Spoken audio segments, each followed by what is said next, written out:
सुना है ईरान का नाम किनका देश है? नया मत दुनिया में कौन सा है?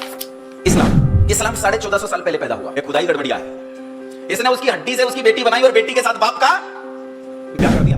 उसके बाद संतानें पैदा हुई और उन संतानों में सगे बहन भाइयों में आपस में विवाह हुआ। Incest type of relationship. Indonesia के मुद्रा पर आज भी आपको राम कृष्ण और गणेश की तस्वीरें दिखाई देंगी। तुमने एक देश का नाम सुना है ईरान? सुना है ईरान का नाम किनका देश है? किनका देश है?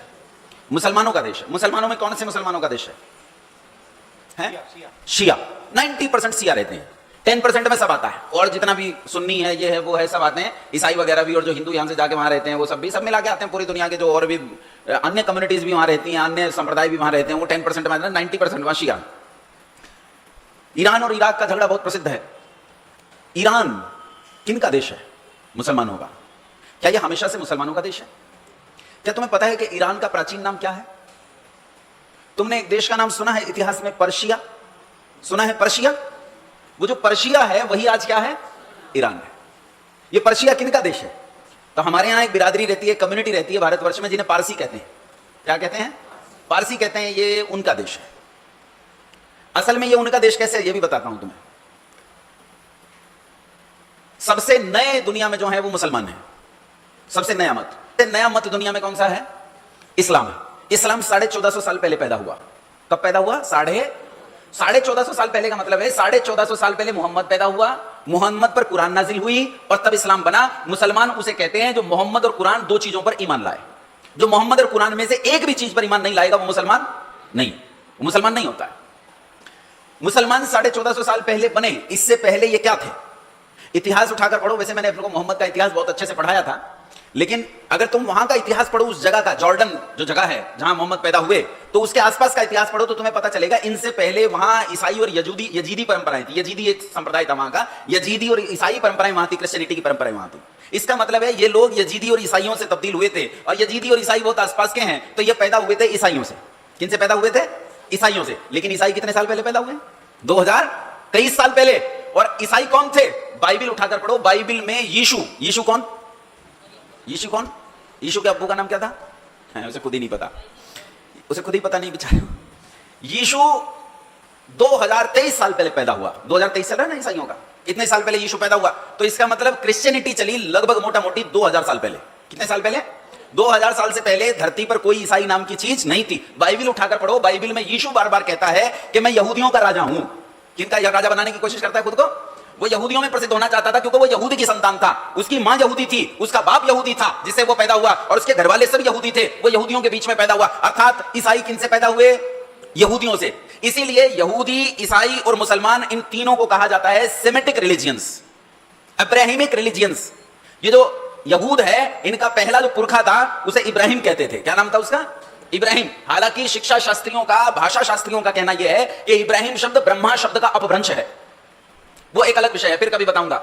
इसी इब्राहिम शब्द के आधार पर इन्हें इब्राहिमिक रिलीजियन कहा जाता है। तीन, यहूदी, ईसाई और ये बिना मूंछ की दाढ़ियां मुसलमान। ये तीन इब्राहिमिक सेमेटिक रिलीजन एक ही कोख से पैदा। इनकी तीनों की एक ही कहानी है। क्या कहानी है? बोले पहले खुदा ने एक आदमी बनाया, उसे एक बाग में छोड़ दिया। बाद में वो बोर हो गया। उसने खुदा से कहा यार खुदा मैं बोर हो रहा हूं, कुछ मनोरंजन का साधन कर। तो खुदा ने उसकी पसली निकाली, उसी एडम की पसली निकाली और उस पसली से एक औरत बना दी। औरत का नाम क्या रखा? नहीं, हवा। और अंग्रेज लोग कहते हैं ईव, एडम एंड ईव, है ना? वो कहते हैं ईव कहते हैं, ये हवा कहते हैं। आदम और हवा, एडम एंड ईव। तो वो ईव बना दी। अब ईव उसकी पत्नी थी, दोनों बाग में रहने लगे।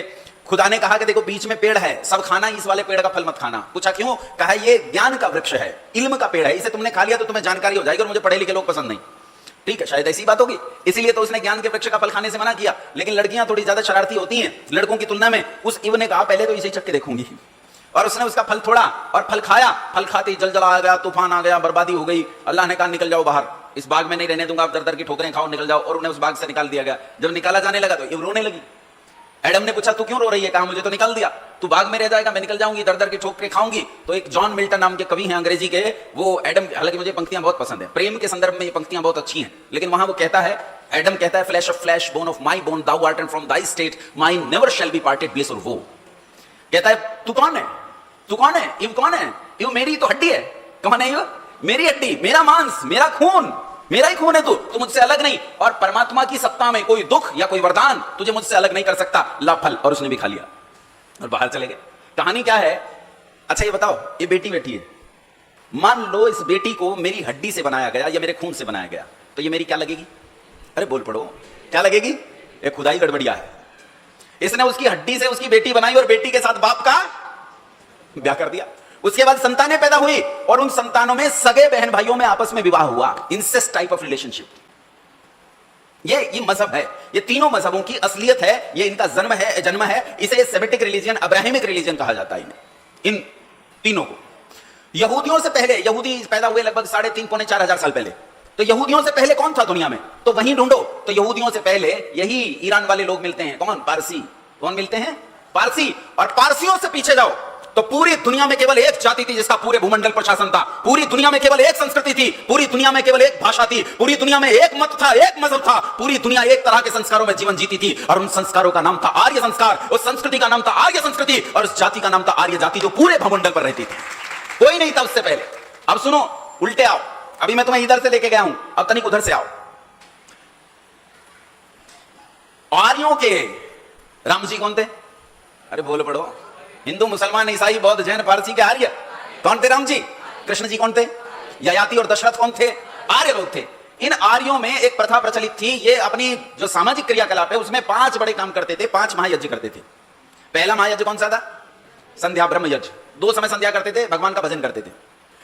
दूसरा था अग्निहोत्र, जो तुमने किया, सुबह शाम 2 समय अग्निहोत्र करते थे। तीसरा क्या काम करते थे? पितृयज्ञ, जीते माता पिता की सेवा। चौथा अतिथि यज्ञ, यानी जो हमारे घर विद्वान आ जाए उसका सम्मान। और 5वां बलि वैष्णोदेव यज्ञ, यानी हम पर जो आश्रित हैं, गाय है, कुत्ता है, चींटी है, चिड़िया है, उन सब तक उनका भाग पहुंचाना, उन्हें भी कुछ ना कुछ खिलाना, उन तक उनकी स्थिति पहुंचाना। ये 5वां बलि वैष्णोदेव यज्ञ। कितने हो गए? 5। जब इनसे बिगड़कर पारसी बने, ध्यान से सुनना मेरी ये बात, जब इन आर्यों से बिगड़कर क्या बने?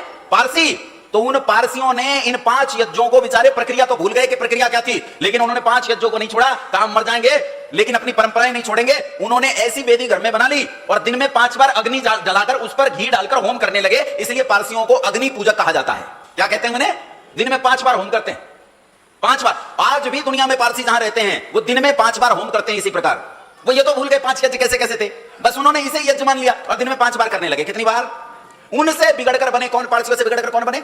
यहूदी। कौन बने? यहूदियों ने कहा यार ये वेदी बनाना, इतना बड़ा काम धाम तोड़ना, ये तो मुश्किल काम है, आसान काम है, मोमबत्ती बना लो। उन्होंने मोमबत्ती बना ली और वो दिन में 5 बार मोमबत्ती जलाने लगे। लेकिन पंचमहायज्ञ नहीं छोड़ा, नहीं छोड़ा उन्होंने पंचमहायज्ञ।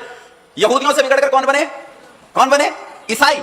ईसाइयों ने कहा यार ये रोज रोज 5 मोमबत्ती जलाना तो मुश्किल काम है। उन्होंने कहा रविवार के दिन चर्च में जाओ और एक ही दिन रविवार के दिन जाकर 5 मोमबत्तियां जलाओ। अच्छा, चर्च में जाकर देखना उनके मोमबत्ती स्टैंड में कितनी मोमबत्ती रखने की जगह होती है?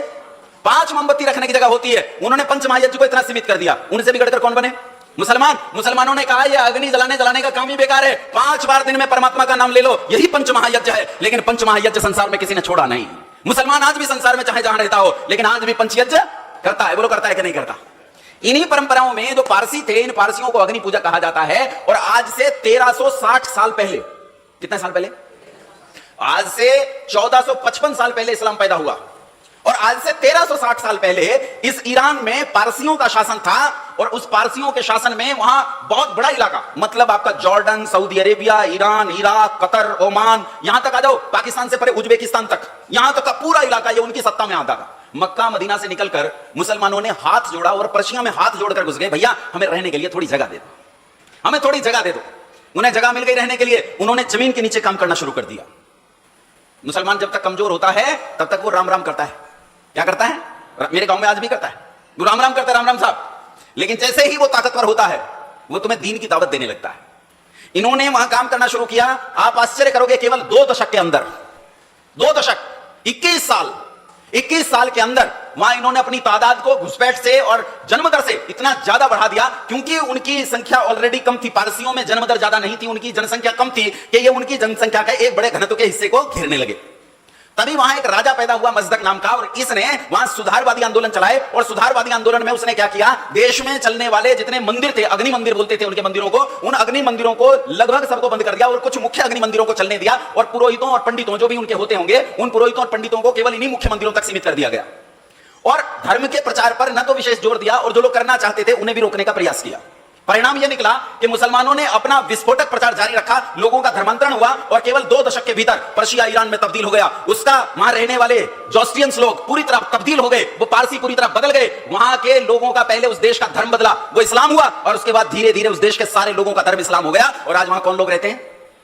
कौन लोग रहते हैं? मुसलमान रहते हैं। कोई नहीं जानता कि पर्शिया नाम का देश दुनिया में था, कोई नहीं जानता कि ईरान पर कभी पारसियों की सत्ता रही।